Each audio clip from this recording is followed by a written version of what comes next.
ये भागवत का सार है सुदामा चरित्र, पूरी भागवत का। इसमें भक्त और भगवान का मिलन। सुदामा चरित्र इतना दिव्य है, इतना पावन है, इतना पवित्र है, इसकी कोई बखान नहीं कर सकता है।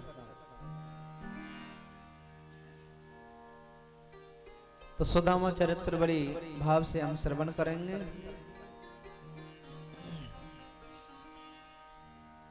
कि विप्र सुदामा बसत है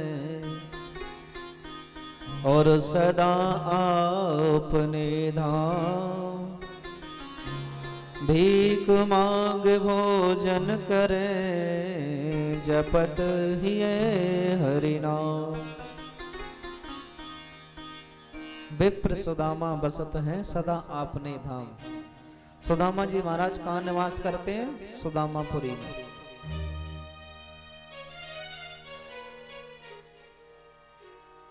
बड़ा पवित्र जीवन है उनका। वैसे भागवत में लिखा है कि सुदामा जी ने कभी जीवन में भीख नहीं मांगी। कुछ लोग कहते हैं सुदामा जी भीख मांगते थे, भीख नहीं मांगते थे। सुदामा जी महाराज केवल सत्संग करते थे। सत्संग में जो भी आ जाता उसी से अपना जीवन यापन करते थे। और जब खेत में हम लोग फसल करते हैं और फसल कट जाने के बाद में कुछ अनाज उसमें पड़ा रहता है, तो सुदामा जी बाद में जाते उसमें से अनाज बीन बीन करके लाते थे, उसको घर ला करके साफ करते, फिर उसका भोजन बनाते थे। सुदामा जी महाराज गरीब हैं लेकिन दरिद्री नहीं है। दरिद्री हम किसी पैसे वाले को कह सकते हैं। दरिद्री कौन होता है? जिसके मन में संतोष नहीं हो, वो दरिद्री। तो सुदामा जी महाराज दरिद्री नहीं है, केवल गरीब हैं। और मन में बड़ी प्रसन्नता रहती है सुदामा जी। ऐसे नहीं है कि धन नहीं है तो परेशान हो, ऐसा कुछ नहीं। सुदामा जी महाराज तो कहते हैं कि अमीर की वो अमीरी क्या जिसका दिल फकीर ना हो, और फकीर की वो फकीरी क्या जिसका दिल अमीर ना हो। दिल से बड़े अमीर हैं सुदामा जी महाराज। कि विप्र सुदामा बसत है सदा आपने धाम, भीख मांग भोजन करे जपत ही हरि नाम। एक सुंदर सी उनकी पत्नी है जिनका नाम है सुशीला। उनके यहाँ 4 बेटे, लेकिन उनके यहाँ गरीबी बहुत है। अगर प्रातः भोजन कर लिया तो शाम के भोजन की व्यवस्था नहीं हो पाती। किसी किसी दिन एक ही टाइम भोजन करना पड़ता है, किसी दिन भूखा भी रहना पड़ता है, किसी दिन एक भी बार भोजन नहीं मिल पाता, ऐसी स्थिति। लेकिन फिर भी सुदामा जी महाराज अपने जीवन में बड़े आनंदित रहते हैं, बड़े प्रसन्न मुद्रा में रहते हैं। आज सुदामा जी महाराज अपनी संध्या वंदन नित्य कर्म से निवृत्त होकर के बैठे हैं। एक दिन सुशीला से कहा कि सुशीला जी, एक हमारे मित्र हैं और उनका नाम है कृष्ण। आज वो द्वारका के राजा बन गए और हम अपनी सुदामापुरी के राजा हैं। हम अपनी सुदामापुरी के राजा हैं। कुछ समय ऐसे ही निकल गया जब और ज्यादा स्थिति और सुदामा जी के यहाँ गरीबी का निवास हुआ। इतनी गरीबी हो गई, सुदामा जी के यहाँ एक भी सावत बर्तन नहीं था। सुदामा जी की जो झोंपड़ी थी रहने की, और बरसात का पानी आता था पूरा अंदर ही चला जाता था। लेकिन सुदामा जी महाराज तो सुदामा जी महाराज हैं। आज सुदामा जी महाराज सत्संग करते हैं, और अपने जीवन को यापन करते हैं।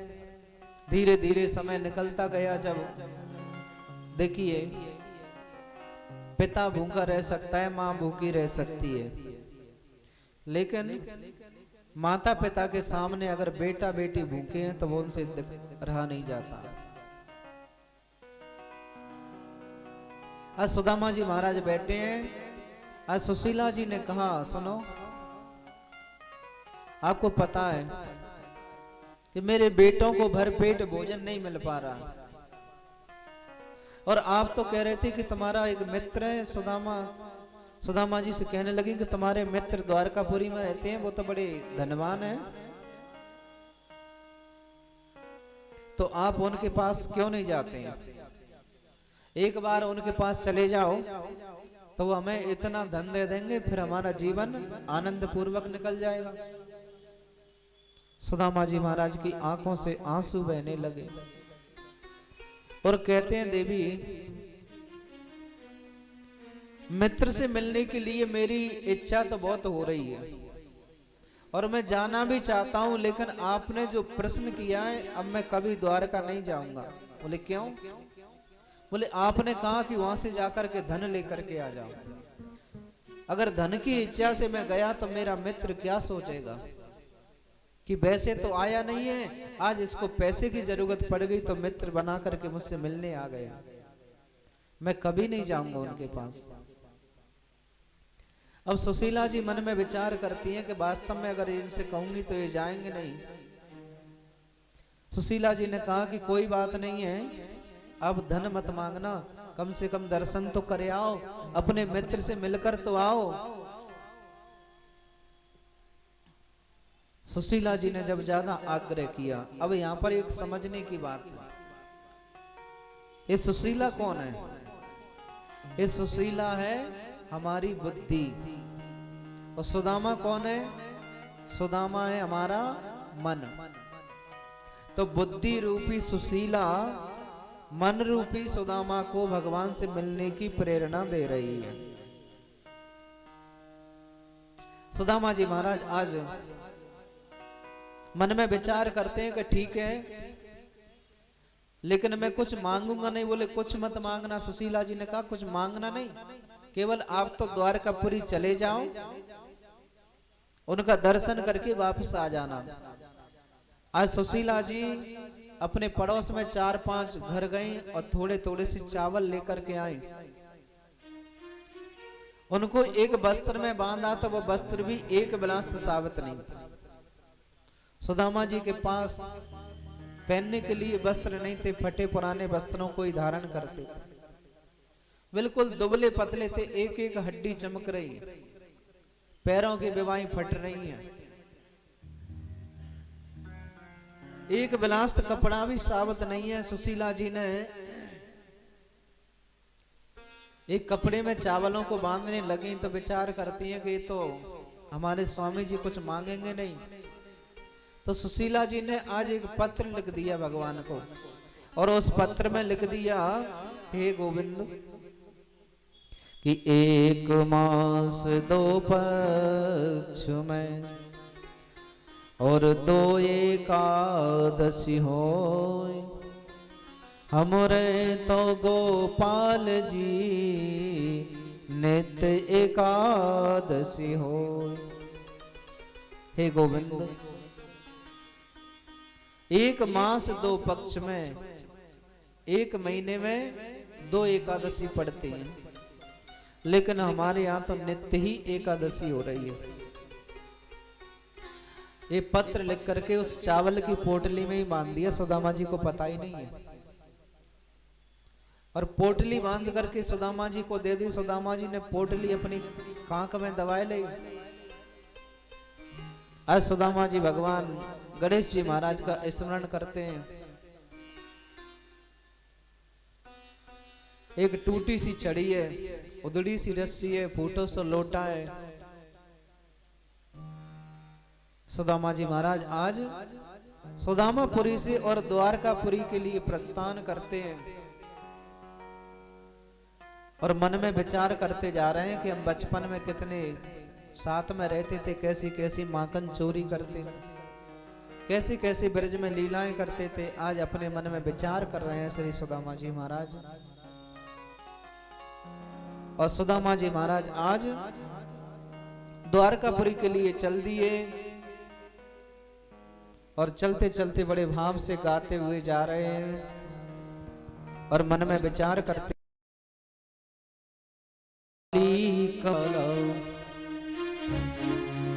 हो काली कमली वाला मेरा यार है, काली कमली वाला मेरा यार है,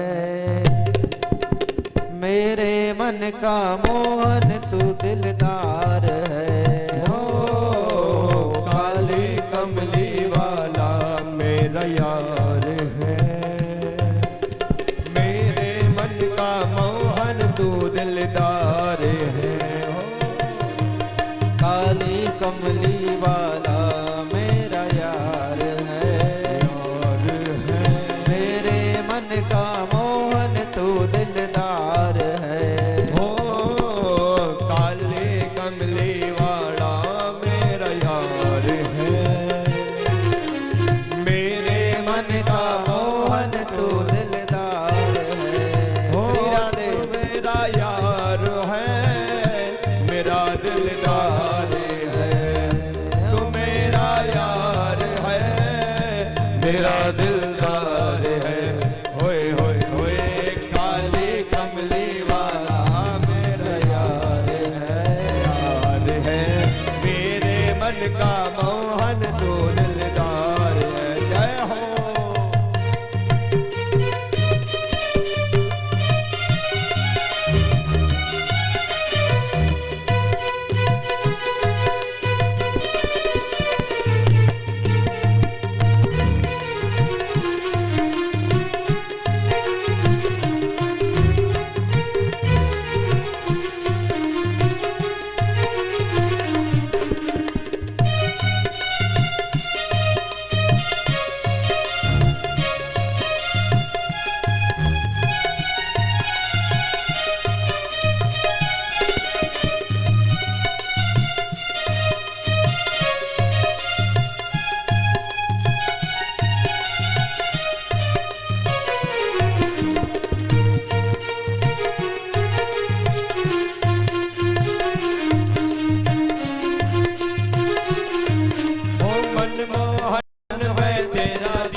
यही तराना गाऊं बस अब यही तराना, गाऊं बस अब यही तराना। हो मनमोहन मैं तेरा दीवाना, गाऊं बस अब यही तराना। मनमोहन मैं तेरा दीवाना, गाऊं बस अब यही तराना। शाम सलोने जाओ मेरा ब्रजवार है, द्वार है शाम सलोने तो मेरा ब्रजवार है, द्वार है।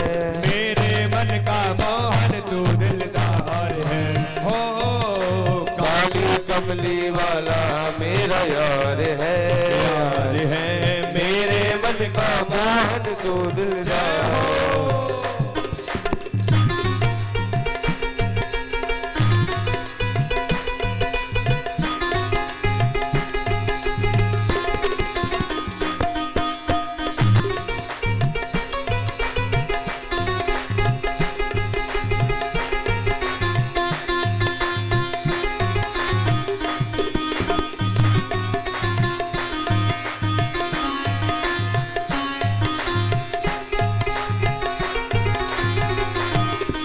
मनमोहन मैं तेरा दीवाना, गाऊंगा बस यही तराना। गाऊंगा बस यही तराना, गाऊंगा बस यही तराना। हो मनमोहन मैं तेरा दीवाना, गाऊंगा बस यही तराना। गाऊंगा बस यही तराना, गाऊंगा बस यही तराना। श्याम सलोने तो मेरा ब्रजवार है, श्याम सलोने तो मेरा ब्रजवार है, मेरे मन का मोहन तू दिलदार है।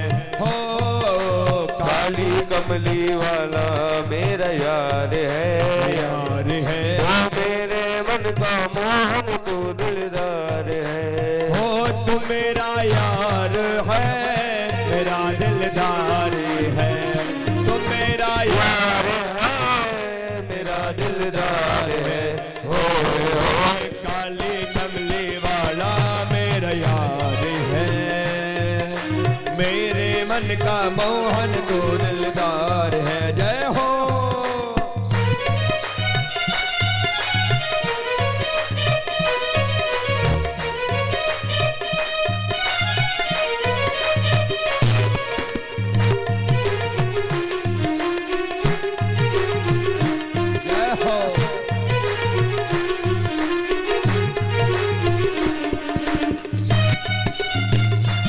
सभी साथियों की सेवा करते हुए प्रेम से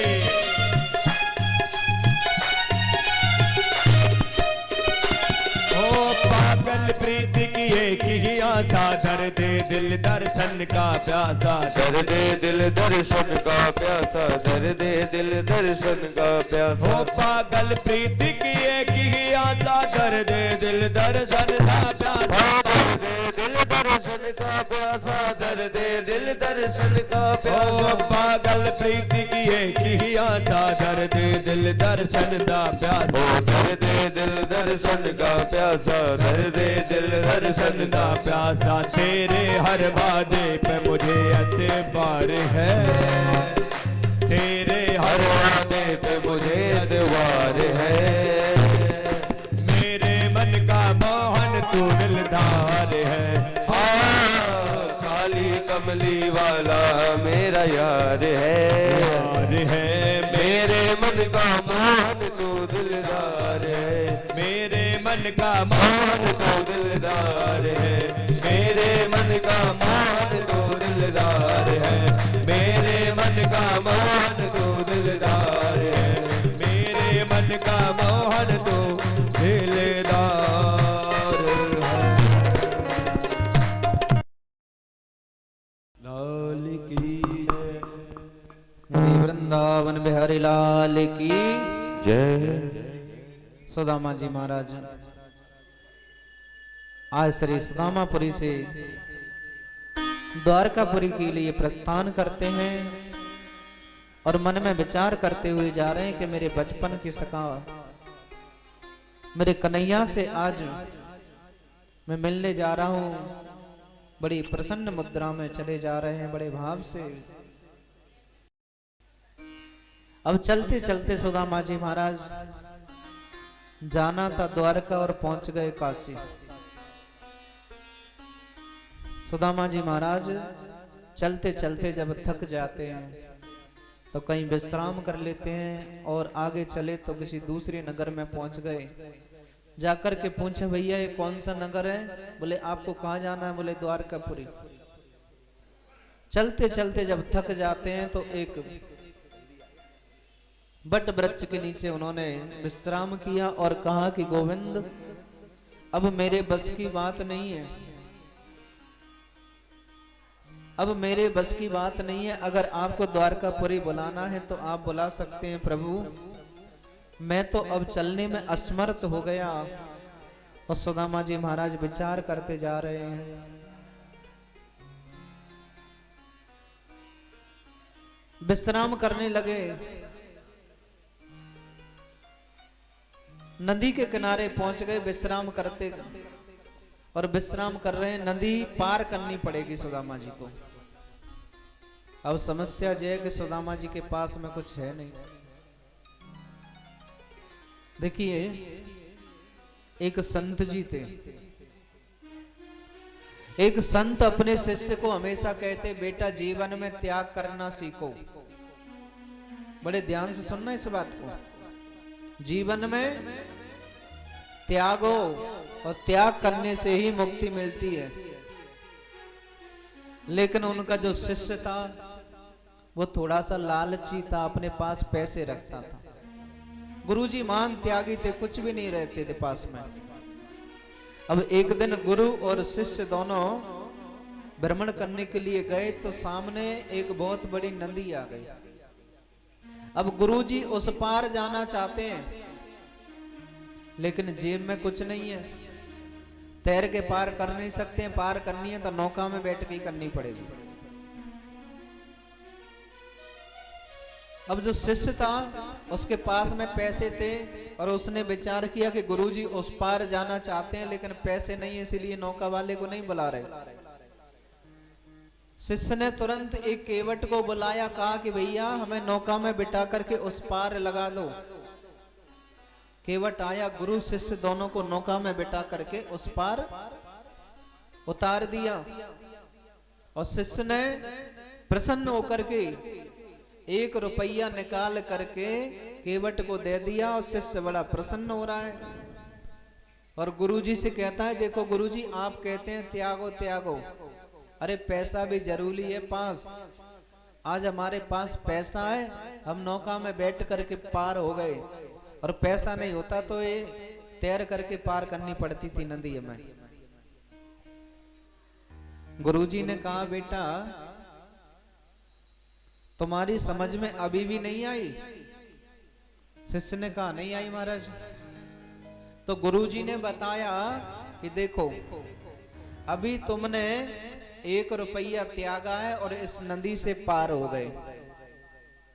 गुरुजी ने कहा कि अभी 1 रुपया त्यागा है, इस नदी से पार हो गए, और सब कुछ त्याग दोगे तो भवसागर से पार हो जाओगे। जय हो।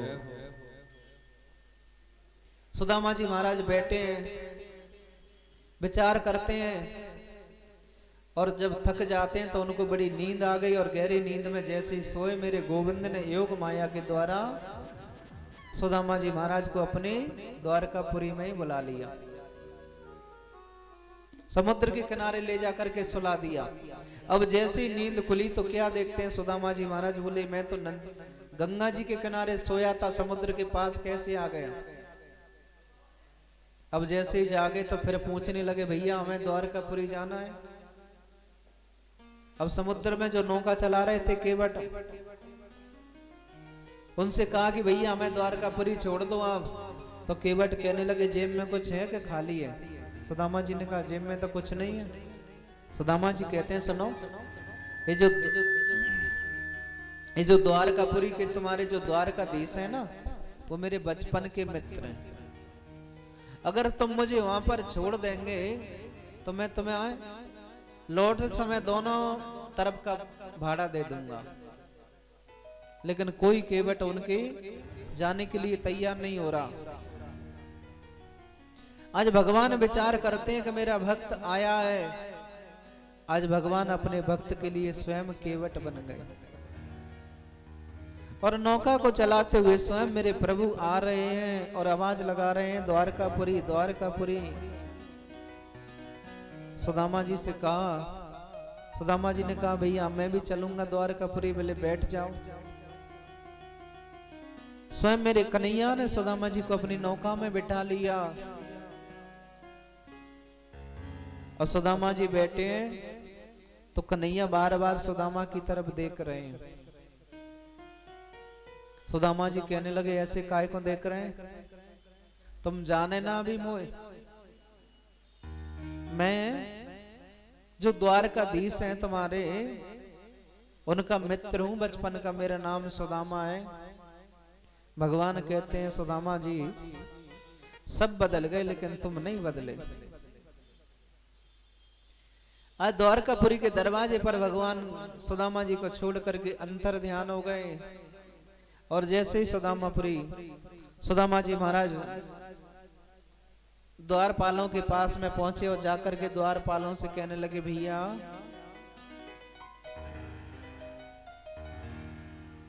यहाँ जो कृष्ण रहते हैं ना, उनसे थोड़ा सा मिलना है मुझे। सुदामा जी ने कहा, यहाँ पे जो कृष्ण रहते हैं उनसे हमें मिलना है। तो भगवान के जो सेवक थे, पार्षद थे, उन्होंने कहा कि यहाँ पर कोई कृष्ण नहीं रहता है। तो बोले, यहाँ पर कौन रहते हैं? तो उन्होंने कहा, श्री श्री 1008 श्री महाराज द्वारकाधीश जी महाराज रहते हैं यहाँ पे।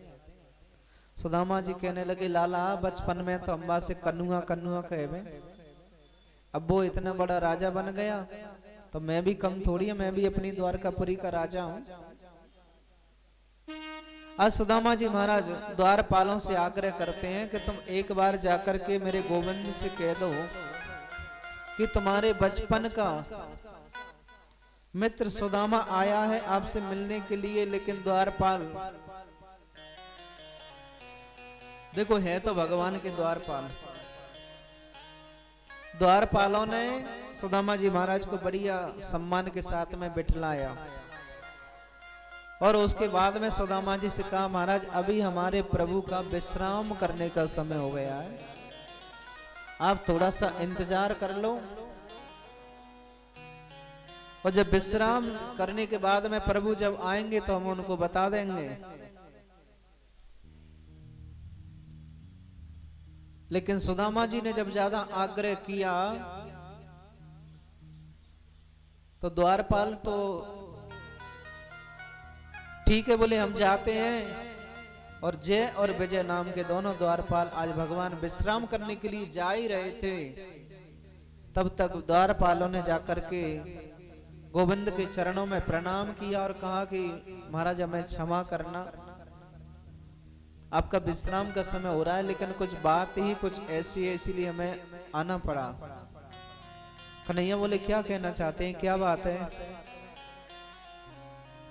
तो द्वारपालों ने सुदामा जी का नाम नहीं बताया।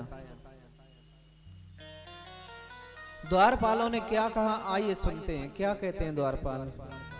शीस पगान पे प्रभु जान कुवाए बसो यही ग्रामा, धोती पटी सिलटी दुपटी और पाए उपायन की नहीं सामा, द्वार खड़ा दुज दो बल एक, रयो छकिसो बसुधा अभिरामा, पूछत दीन दयाल को धाम, बतावत आपन नाम सुदामा। द्वारपालों ने कहा कि शीश पगा न जगा तन पे प्रभु। एक नितांत ब्राह्मण, एक गरीब ब्राह्मण द्वार पर खड़ा हुआ है, 20 जगह से धोती फटी हुई है, उधड़ी सी रस्सी, टूटी सी छड़ी, बिमाई पैरों की बिमाई फटी हुई है, दुबला पतला नितांत ब्राह्मण दरवाजे पर खड़ा है और अपना नाम सुदामा बताता है और वो आपसे मिलना चाहता है। जब सुदामा जी का नाम सुना, मेरे गोविंद आज विश्राम करने के लिए जा रहे थे, जब सुदामा जी का नाम सुना तो भगवान ने आज सुदामा जी से मिलने के लिए दौड़ी लगा दी। मुकुट कहीं गिरा, कुंडल कहीं गिरे, पीतांबर कहीं गिरा, चरणपाद का कहीं गिरे। अपने भक्त से मिलने के लिए मेरे गोविंद ने आज दौड़ी लगा दी। और जब दौड़ी लगाई, अब जैसे ही उन्होंने दौड़ी लगाई तो भगवान के बेटे आ गए और भगवान के बेटे ने द्वारपालों से पूछा कि आज प्रभु इतने बेचैन क्यों हैं, क्या कारण है, ऐसा तुमने क्या बता दिया? द्वारपालों ने कहा, महाराज हमने कुछ नहीं बताया, हमने कहा कि तुम्हारे बचपन का मित्र सुदामा आया है। बस इस बात को सुनकर के मेरे गोविंद ने आज दौड़ी लगा दी। सुखदेव जी महाराज कहते हैं, राजन परीक्षित, अगर भगवान से मिलने के लिए ब्रह्मा भी आते हैं तो उन्हें 2 दिन इंतजार करना पड़ता है, लेकिन इस सुदामा के जीवन का त्याग है। जो भगवान अपने भक्त से मिलने के लिए इतने व्याकुल हो रहे हैं, भक्ति हो तो सुदामा जैसी होनी चाहिए, भक्ति हो तो सुदामा जैसी करनी चाहिए, नहीं तो भक्ति ही बेकार है। आजकल तो व्यक्ति भक्ति करता है, थोड़ा सा ही कष्ट होता है तो भगवान को ही भूल जाता है। भगवान के कितने भक्त हुए, कितने कितने कष्टों को सहन करना पड़ा उनको, उसके बाद ही तो उनके भगवान की प्राप्ति हुई है। तो भक्ति करने वालों के जीवन में भी कष्ट आता है, ये बात भी सत्य है, लेकिन परमात्मा से बड़ा कोई वो नहीं है। कुछ पाने के लिए कुछ खोना पड़ता है। जब तक आप कुछ खोगे नहीं तब तक कुछ मिलेगा नहीं। हम खेती करते हैं तो पहले बीज डालते हैं, तब जाकर के फसल तैयार होती है, उसमें पानी देते हैं। हम सोचें कि बीज डाले नहीं और फसल अपने आप हो जाए, तो ऐसा नहीं हो सकता। तो कहने का मतलब है कुछ पाने के लिए कुछ खोना पड़ता है। भगवान को पाने के लिए अलग अलग तरीके हैं। कोई त्याग करता है, कोई यज्ञ करता है, कोई भजन करता है, कोई भक्ति करता है। जैसी जिसके मन में श्रद्धा है उसी प्रकार से भगवान को पाने के लिए अपना अपना रास्ता अपनाते हैं। सुदामा जी महाराज का नाम सुना मेरे गोविंद ने आज दौड़ी लगा दी और जाकर के सुदामा जी को अपने हृदय से लगा लिया। सुदामा जी महाराज को अपने महल में ले गए और मणियों से जड़े हुए सिंहासन पर भगवान ने सुदामा जी महाराज को आज बिठा दिया। भगवान आज सुदामा जी के चरणों में बैठे हैं।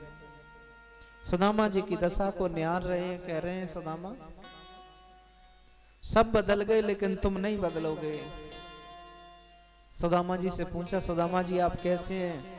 तो सुदामा जी ने कहा कन्हैया मेरे समान सुखी संसार में कोई दूसरा नहीं हो सकता है। भगवान कहने लगे वो तो हमें दिख रहे हैं आप कितने सुखी हैं, आप कितने सुखी हैं वो तो हमें दिख रहे हैं। आज सुदामा जी बैठे हैं, कन्हैया उनके चरणों में बैठे हैं और सुदामा जी की दशा को देख करके भगवान की आंखों से आंसू बह रहे। सुदामा जी की दशा को देख करके भगवान आज रो रहे हैं और सुदामा जी से कहते हैं कि तुमने इतनी देर क्यों लगाई? अरे तुम पहले ही तो मेरे पास आ जाते, इतने कष्टों को आपने सहन करना पड़ा, क्या जरूरत थी? आप पहले ही तो मेरे पास आ जाते। रुक्मिणी से जल मंगाया, बोले सुदामा जी के चरणों को धोना है। रुक्मिणी जी जब तक जल लेकर के आई तब तक भगवान ने रो रो करके सुदामा जी के चरणों को धो दिया कि ऐसो बेहाल विभाइन सो पुन कंठक जाल लगे पुन ओए। हाय सका दुख पायो महा तुमने इतने दिन कित खोए। देख सुदामा की दीन दशा करुणा करके करुणा निध रोए। पानी परात को हाथ छुओ नहीं, नैनन के जल सो पग धोए। आज मेरे गोविंद ने रो रो करके सुदामा जी के चरणों को धो दिया। चरणों में कांटे लग रहे हैं, भगवान अपने दांतों से खींच करके उन कांटों को निकाल रहे हैं। सुदामा जी कहते हैं गोविंद क्या कर रहे हैं? बोले काम तो मुझे बहुत पहले करना था, ये काम तो बहुत पहले करना था। आज भगवान की आंखों से आंसू बह रहे हैं, रो रो करके प्रभु ने सुदामा जी के चरणों को धो दिया। चरण धोने के बाद मैं रुक्मिणी से कहा कि सुदामा जी के लिए बढ़िया भोजन बना हुआ है, 56 प्रकार के भोजन तैयार हो गए। रुक्मिणी जी पंखा धुला रही हैं और रुक्मिणी जी मन में विचार करती हैं कि इस ब्राह्मण ने ऐसा कौन सा पुण्य का कार्य किया है, ऐसा कौन सा पुण्य का कार्य किया है। रुक्मिणी जी विचार कर रही है मन में। जो ब्रह्मा भी आता है तो उसे इंतजार करना पड़ता है, लेकिन सुदामा जी के लिए भगवान की आंखों से आंसू बंद नहीं हो रहे। 56 प्रकार के भोजन तैयार हो गए। आज श्याम सुंदर और सुदामा जी दोनों बैठ करके भोजन कर रहे हैं। भोजन करना आरंभ किया, लेकिन सुदामा जी महाराज कहते हैं लाला मुझको ये पकवान अच्छे ना लगे, मैं तो नमक डाल करके 2 टिक्कर बनाता हूँ, बढ़िया 2 टिक्कर पा करके और भजन करता रहता हूँ। पकवान खावे से तो बुद्धि खराब हो जावे, फिर भजन में मन नहीं लगे।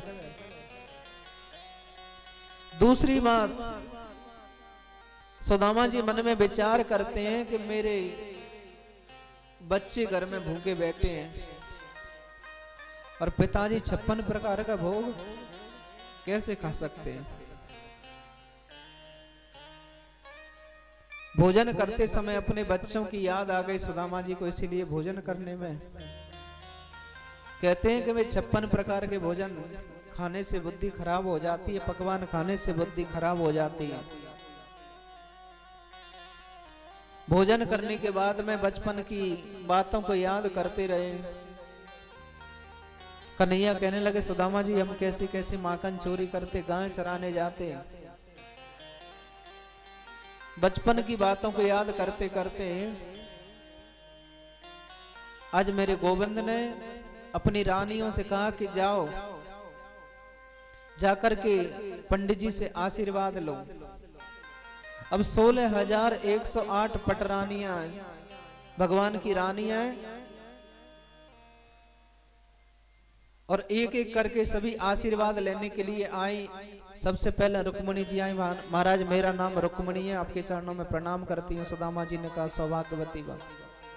मेरा नाम मित्रविंदा है, महाराज प्रणाम करती हूँ सौभाग्यवती बा। मेरा नाम लक्ष्मणा है, प्रणाम करती हूँ सौभाग्यवती बा। मेरा नाम कालिंदी है, प्रणाम करती हूँ सौभाग्यवती। एक एक करके सभी रानी आती जा रही हैं, सुदामा जी महाराज आशीर्वाद देते जा रहे हैं। जब उनका हाथ दर्द करने लगता है तो हाथ को दबाने लगते हैं।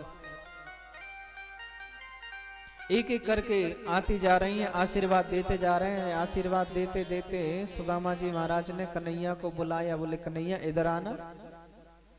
कन्हैया बोले क्या बात है। सुदामा जी ने कहा कि मैं पूछना चाहता हूँ कि सब अपने घर के हैं कि कछु बाहर से आ गए। सुदामा जी इसकी बात सुन करके गोविंद ने कहा बाहर का कोई नहीं है, सब अपने घर के हैं, आप तो आशीर्वाद दो।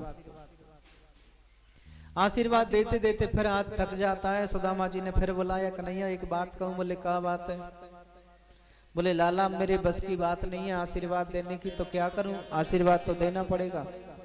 सुदामा जी ने कहा सुन एक काम करो और सबकी तरफ से तुम ही तो आशीर्वाद ले लो। आज मेरे गोविंद ने आशीर्वाद लिया, सभी के लिए आशीर्वाद दिया। फिर बैठे हैं, बढ़िया बचपन की बातें याद कर रहे हैं। आज गोविंद ने कहा सुदामा जी हम जब अवंतिकापुरी में जब पढ़ने गए थे उस समय हम आपसे पूछते कि आप विवाह करोगे, तो उस समय तो आप मना करते थे विवाह की, तो आपने विवाह किया है कि नहीं किया। सुदामा जी ने कहा लाला विवाह की इच्छा तो बिल्कुल नहीं थी, लेकिन माता पिता के कहने से मैंने विवाह किया। और तुम्हारी भाभी का नाम है सुशीला। कन्हैया कहने लगे सुदामा जी आपने विवाह कर लिया और हमें पतो भी चलने ना दियो, हमें निमंत्रण भी ना दियो, ये तो गलत बात है। कम से कम हमें निमंत्रण तो भेजते आप, हम आते आपके विवाह में। सुदामा जी महाराज कहने लगे लाला मैंने तो एक विवाह करो कोई बात ना है, और तेने तो इतने विवाह कर लिए फिर भी मोको निमंत्रण ना दियो। तो भगवान कहते हैं सुदामा जी आपका जब विवाह हुआ होगा तो पहले आपका सगाई टीका फलदान आदि जो होते हैं ना, बोले जो सब हुआ होगा, उसके बाद आप बारात लेकर के गए होंगे। सुदामा जी ने कहा तो फिर आपके विवाह कैसे हुए। और गोविंद कहते हैं सुदामा जी सुनो हमारे विवाह की शाम को 5 बजे तक तो कोई चर्चा ही नहीं है, और 6 बजे नई बहू घर में आ गई, ऐसे विवाह हुए थे हमारे।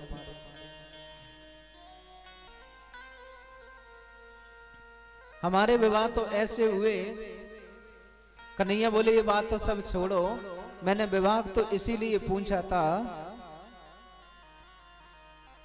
कि आप अगर अकेले होते तो कोई बात ना है, और घर में जब भाभी हैं तो भाभी ने हमारे लिए कुछ ना कुछ भेजा होगा। सुदामा जी की कांक में जो पोटली दबी थी ना, उसको और सकोड़ते जा रहे हैं। पोटली को और कांक को सकोड़ते जा रहे हैं।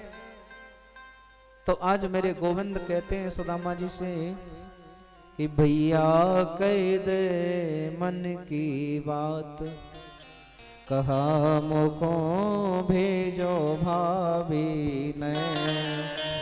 भैया कह दे मन की बात, कहा मुको भेजो भाभी ने। सुदामा जी कांक को सकोड़ते जा रहे हैं। अब सुदामा जी विचार करते हैं कि यहाँ तो एक से एक राजघराने की रानी बैठी हैं, बड़े बड़े राजघराने की बेटी हैं, और इनके सामने अगर मैंने चावल की पोटली गोविंद को दी तो क्या कहेंगे? इनका मित्र क्या लेकर के आया है चावल, तो कांक को सकोड़ते जा रहे हैं। लेकिन कन्हैया हमारे कम थोड़ी हैं।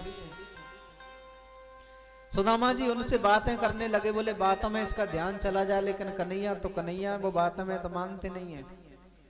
अब क्या किया सुदामा जी ने कहा, बोले कच्चू ना भेजो, बोले नहीं नहीं। कन्हैया ने जबरदस्ती सुदामा जी की कांक में से पोटली को छुड़ा लिया सभी रानियों के सामने। और जैसे ही पोटली को भगवान आज घुमा घुमा करके देख रहे हैं और विचार करते हैं कि सुदामा जी के घर में एक बिलास्त कपड़ा भी नहीं है। चावल की पोटली को खोला तो उसमें एक पत्र रखा था। उसमें लिखा था कि 1 मास 2 पक्ष में 2 एकादशी हो, हमरे तो गोपाल जी नित्य एकादशी हो।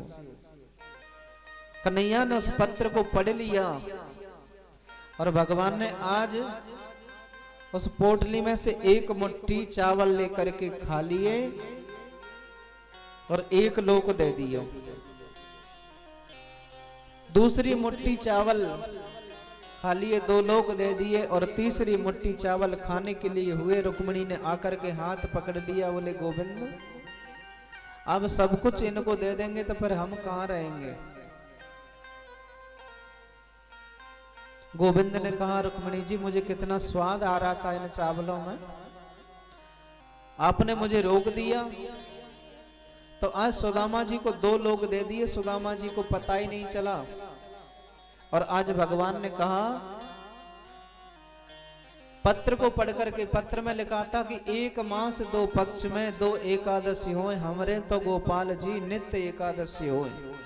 तो भगवान कहते हैं कि हो नाता सो हो गयो और अनहोनी नहीं हो, कहे कृष्ण सुन भाभी अब नित्य द्वादशी हो। बोले अब एकादशी करने की आवश्यकता नहीं है, कहने का भाव है परमात्मा ने 2 लोक दे दिए। और सुदामा जी तो बेचारे, उनको तो पता ही नहीं था। 1 दिन मेहमानी की, 2 दिन मेहमानी की, 2-4 दिन के बाद में आज सुदामा जी कहने लगे, लाला अब मौको बहुत टाइम हो गया, अब मैं अपनी सुदामापुरी को जाना चाहता हूं, तेरी भाभी मेरी बाट नहीं आ रही होगी। कन्हैया बोले आप अभी तो आए, अभी तो और रुक जा। बोले नहीं नहीं। सुदामा जी महाराज कहते हैं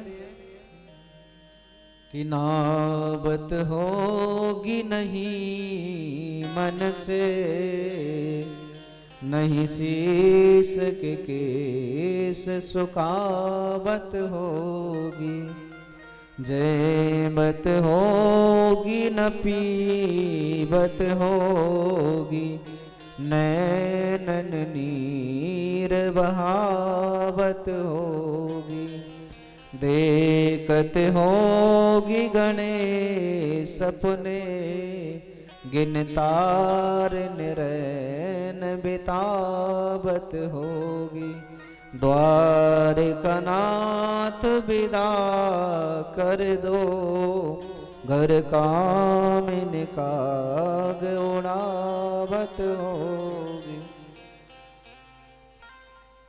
सुदामा जी कहते हैं कि तेरी भाभी आज मेरी बाट निहार रही होगी, अब जाने में सुदामा जी को 3 महीने लगे और 3 महीने लगेंगे आने में। इधर में कन्हैया ने विश्वकर्मा को आज्ञा दे दी कि जैसी मेरी द्वारकापुरी है वैसी जाकर के तुम सुदामापुरी का निर्माण कर दो। अब सुदामा जी महाराज जाने का आग्रह कर रहे हैं। कन्हैया ने कहा कि कुछ दिन और रुक जाओ, लेकिन सुदामा जी ने कहा मुझे जाना है। तो बोले ठीक है। आज भगवान सुदामा जी को विदा कर रहे हैं तो 2 मुट्ठी बंद करके आए थे। सुदामा जी महाराज ने कुछ मांगा नहीं और मेरे गोविंद ने उनको कुछ दिया नहीं। वहां पर सुदामा जी को तो लगा अभी कुछ मिला ही नहीं है, लेकिन सुदामा जी ने उनसे कुछ मांगा नहीं। दोनों मुट्ठी बंद करके आए, दरवाजे पर आए और कहने लगे एक रास्ता जे गया है और एक रास्ता जे गया है। सुदामा जी जैसे गए थे वैसे ही लौट आए। विचार कर रहे हैं कि इतना बड़ा राजा है, हर चीज खजाने में भरी पड़ी है, लेकिन जाने मुंह को कछु दायो ना है बगैर मांगे। आज सुदामा जी ऐसा विचार करते करते द्वारकापुरी से प्रस्थान करते हैं सुदामापुरी की ओर। और सुदामापुरी में जैसे ही वहां पर पहुंचे तो जैसी द्वारकापुरी थी वैसे ही सुदामापुरी को देख करके सुदामा जी महाराज कहते हैं कहीं मैं तो रास्ता भूल गया और दोबारा से द्वारकापुरी आ गया।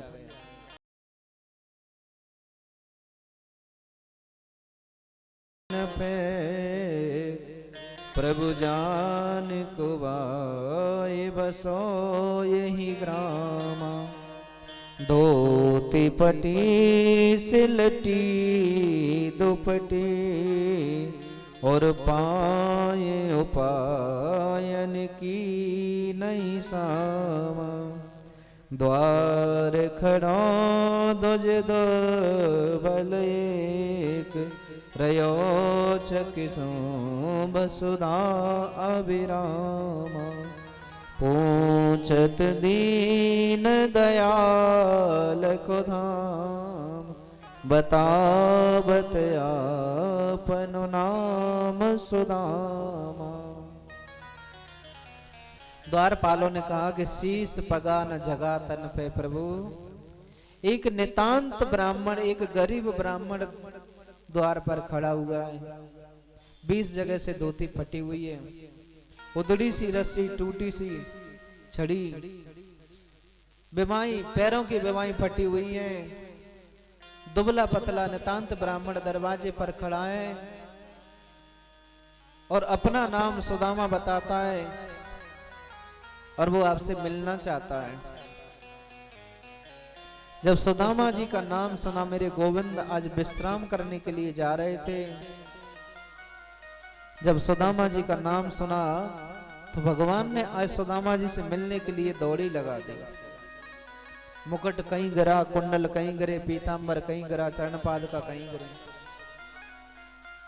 अपने भक्त से मिलने के लिए मेरे गोविंद ने आज दौड़ी लगा दी।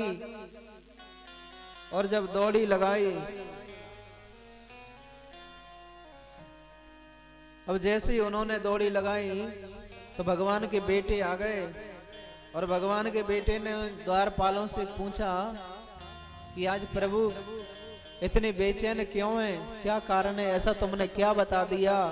द्वारपालों ने कहा महाराज हमने कुछ नहीं बताया, हमने कहा कि तुम्हारे बचपन का मित्र सुदामा आया है। बस इस बात को सुनकर के मेरे गोविंद ने आज दौड़ी लगा दी। सुखदेव जी महाराज कहते हैं राजन परीक्षित, अगर भगवान से मिलने के लिए ब्रह्मा भी आते हैं तो उन्हें 2 दिन इंतजार करना पड़ता है, लेकिन इस सुदामा के जीवन का त्याग है। जो भगवान अपने भक्त से मिलने के लिए इतने व्याकुल हो रहे हैं, भक्ति हो तो सुदामा जैसी होनी चाहिए। भक्ति हो तो सुदामा जैसी करनी चाहिए, नहीं तो भक्ति ही बेकार है। आजकल तो व्यक्ति भक्ति करता है, थोड़ा सा ही कष्ट होता है तो भगवान को ही भूल जाता है। भगवान के कितने भक्त हुए, कितने कितने कष्टों को सहन करना पड़ा उनको, उसके बाद ही तो उनके भगवान की प्राप्ति हुई है। तो भक्ति करने वालों के जीवन में भी कष्ट आता है, ये बात भी सत्य है, लेकिन परमात्मा से बड़ा कोई वो नहीं है। कुछ पाने के लिए कुछ खोना पड़ता है। जब तक आप कुछ खोगे नहीं तब तक कुछ मिलेगा नहीं। हम खेती करते हैं तो पहले बीज डालते हैं, तब जाकर के फसल तैयार होती है, उसमें पानी देते हैं। हम सोचें कि बीज डाले नहीं और फसल अपने आप हो जाए, तो ऐसा नहीं हो सकता। तो कहने का मतलब है कुछ पाने के लिए कुछ खोना पड़ता है। भगवान को पाने के लिए अलग अलग तरीके हैं। कोई त्याग करता है, कोई यज्ञ करता है, कोई भजन करता है, कोई भक्ति करता है। जैसी जिसके मन में श्रद्धा है उसी प्रकार से भगवान को पाने के लिए अपना अपना रास्ता अपनाते हैं। सुदामा जी महाराज का नाम सुना मेरे गोविंद ने आज दौड़ी लगा दी और जाकर के सुदामा जी को अपने हृदय से लगा लिया। सुदामा जी महाराज को अपने महल में ले गए और मणियों से जड़े हुए सिंहासन पर भगवान ने सुदामा जी महाराज को आज बिठा दिया। भगवान आज सुदामा जी के चरणों में बैठे हैं। सुदामा जी की दशा को निहार रहे हैं, कह रहे हैं सुदामा सब बदल गए लेकिन तुम नहीं बदलोगे। सुदामा जी से पूछा सुदामा जी आप कैसे हैं? तो सुदामा जी ने कहा कन्हैया मेरे समान सुखी संसार में कोई दूसरा नहीं हो सकता है। भगवान कहने लगे वो तो हमें दिख रहे हैं आप कितने सुखी हैं, आप कितने सुखी हैं वो तो हमें दिख रहे हैं। आज सुदामा जी बैठे हैं, कन्हैया उनके चरणों में बैठे हैं और सुदामा जी की दशा को देख करके भगवान की आंखों से आंसू बह रहे। सुदामा जी की दशा को देख करके भगवान आज रो रहे हैं और सुदामा जी से कहते हैं कि तुमने इतनी देर क्यों लगाई? अरे तुम पहले ही तो मेरे पास आ जाते, इतने कष्टों को आपने सहन करना पड़ा, क्या जरूरत थी? आप पहले ही तो मेरे पास आ जाते। रुक्मिणी से जल मंगाया, बोले सुदामा जी के चरणों को धोना है। रुक्मिणी जी जब तक जल लेकर के आई तब तक भगवान ने रो रो करके सुदामा जी के चरणों को धो दिया कि ऐसो बेहाल विभाइन सो पुन कंठक जाल लगे पुन ओए हाय सका दुख पायो महा तुमने इतने दिन कित खोए।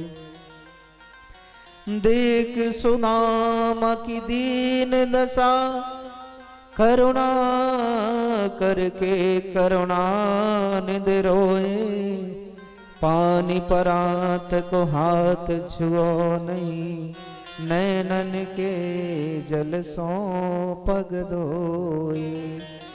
आज मेरे गोविंद ने रो रो करके सुदामा जी के चरणों को धो दिया। चरणों में कांटे लग रहे हैं, भगवान अपने दांतों से खींच करके उन कांटों को निकाल रहे हैं। सुदामा जी कहते हैं गोविंद ये क्या कर रहे हैं? बोले काम तो मुझे बहुत पहले करना था, ये काम तो बहुत पहले करना था। आज भगवान की आंखों से आंसू बह रहे हैं, रो रो करके प्रभु ने सुदामा जी के चरणों को धो दिया। चरण धोने के बाद मैं रुक्मिणी से कहा कि सुदामा जी के लिए बढ़िया भोजन बना हुआ है, 56 प्रकार के भोजन तैयार हो गए। रुक्मिणी जी पंखा धुला रही हैं और रुक्मिणी जी मन में विचार करती हैं कि इस ब्राह्मण ने ऐसा कौन सा पुण्य का कार्य किया है, ऐसा कौन सा पुण्य का कार्य किया है। रुक्मिणी जी विचार कर रही है मन में। जो ब्रह्मा भी आता है तो उसे इंतजार करना पड़ता है, लेकिन सुदामा जी के लिए भगवान की आंखों से आंसू बंद नहीं हो रहे।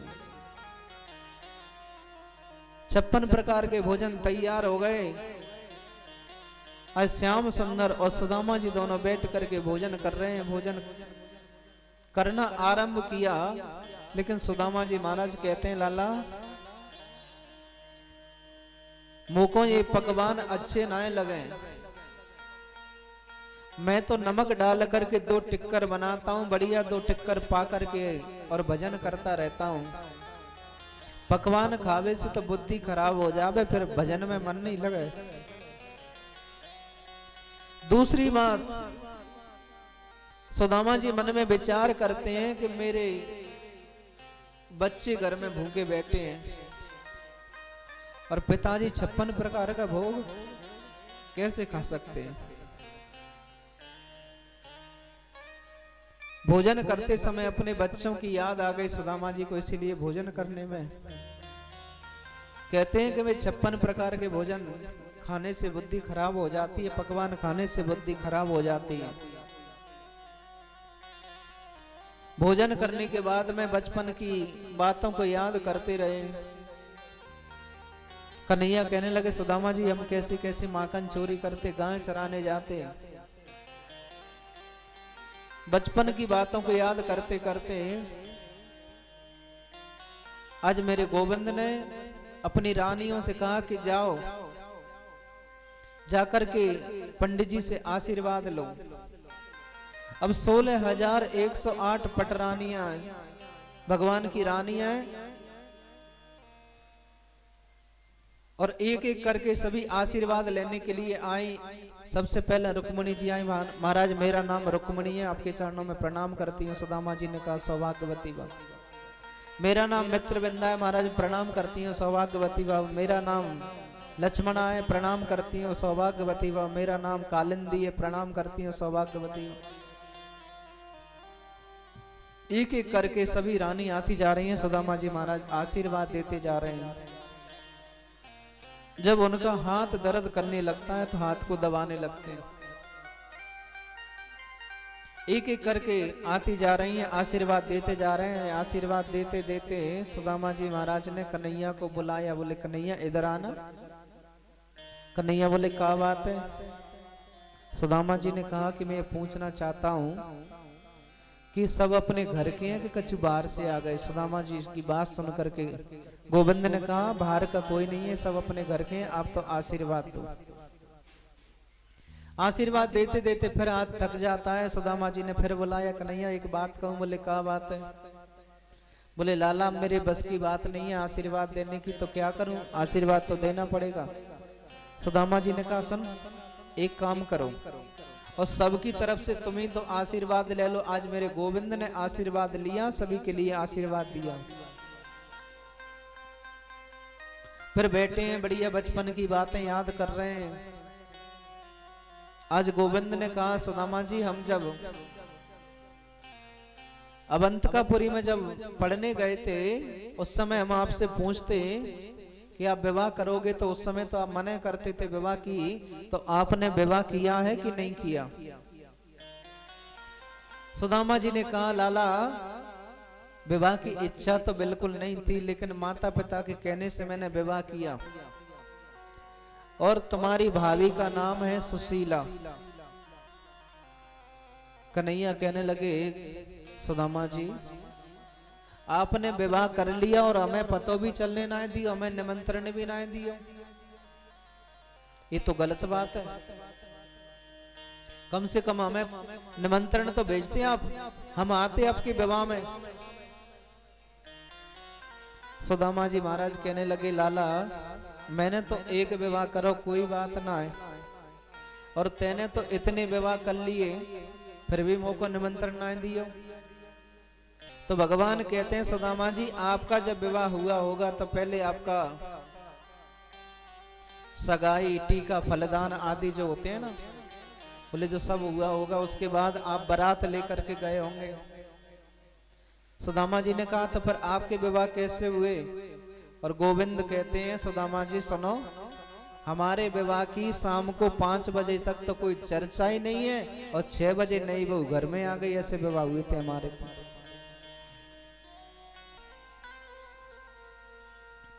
हमारे विवाह तो ऐसे हुए। कन्हैया बोले ये बात तो सब छोड़ो, मैंने विवाह तो इसीलिए पूछा था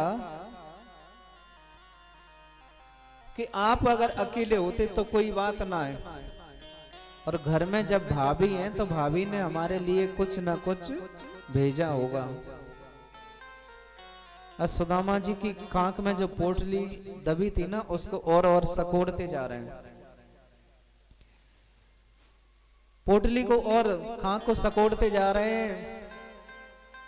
तो आज मेरे गोविंद कहते हैं सुदामा जी से कि भैया कह दे मन की बात, कहा मुको भेजो भाभी ने। भैया कह दे मन की बात, कहा मुको भेजो भाभी ने। सुदामा जी कांख को सकोड़ते जा रहे हैं। अब सुदामा जी विचार करते हैं कि यहाँ तो एक से एक राजघराने की रानी बैठी हैं, बड़े बड़े राजघराने की बेटी हैं, और इनके सामने अगर मैंने चावल की पोटली गोविंद को दी तो क्या कहेंगे? इनका मित्र क्या लेकर के आया है चावल, तो कांख को सकोड़ते जा रहे हैं। लेकिन कन्हैया हमारे कम थोड़ी हैं। सुदामा जी उनसे बातें करने लगे, बोले बातों में इसका ध्यान चला जाए, लेकिन कन्हैया तो कन्हैया, वो बातों में तो मानते नहीं है। अब क्या किया? सुदामा जी ने कहा, बोले कच्चू ना भेजो, बोले नहीं नहीं। कन्हैया ने जबरदस्ती सुदामा जी की कांख में से पोटली को छुड़ा लिया सभी रानियों के सामने। और जैसे ही पोटली को भगवान आज घुमा घुमा करके देख रहे हैं और विचार करते हैं कि सुदामा जी के घर में एक बिलास्त कपड़ा भी नहीं है। चावल की पोटली को खोला तो उसमें एक पत्र रखा था। उसमें लिखा था कि 1 मास 2 पक्ष में 2 एकादशी हो, हमरे तो गोपाल जी नित्य एकादशी हो।